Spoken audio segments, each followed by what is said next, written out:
समजा उन्हाचा पारा पडलेला आहे, 41°C तापमान आहे. शेतकरी काय जनावरांची काळजी घ्यावी? नमस्कार, मी डॉक्टर शिंदे, पशुवैद्यकीय तालुका पशुवैद्यकीय चिकित्सालय हदगाव.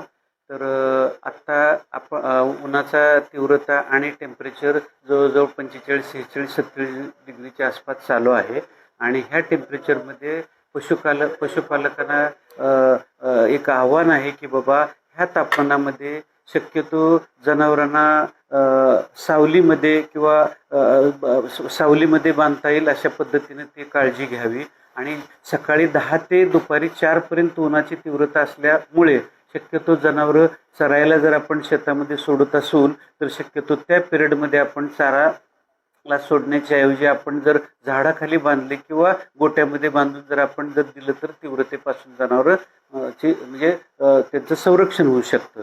तसंच पाणी पाजण्याच्या संदर्भामध्ये उन्हाळ्यामध्ये पाण्याचे म्हणजे पाणी हे वेळेवरती आणि किमान 3 वेळेला पाजलं गेलं पाहिजे. शक्यतो थंड पाणी सकाळच्या वेळेला जनावराला पाजावं, दुपारी ऊन उतरल्यानंतरही थंड पाणी द्यावं आणि संध्याकाळी थंड पाण्याचं पाजण्याचं नियोजन करावं.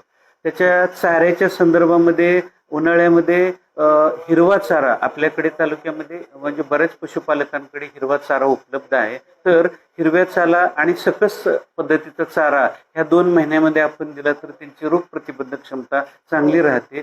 त्याचबरोबर दुधाळ जी जनावरं किंवा दुधाच्या गायी म्हशी आहेत त्याच्यामध्ये पोषक अशा प्रकारचं पशुखाद्याचा वापर हा योग्य प्रमाणामध्ये केला तर शरीराची निगा व्यवस्थित राखली जाते, दूध उत्पादनही व्यवस्थित राहतं आणि त्याचा प्राण्याच्या शरीरावरती परिणाम होणार नाही. तसं उन्हाळ्यामध्ये शरीराचं डिहायड्रेशन होतं. डिहायड्रेशनमध्ये तीव्र तापमानामध्ये पाण्याची शरीराची पातळी कमी होते शरीरातील.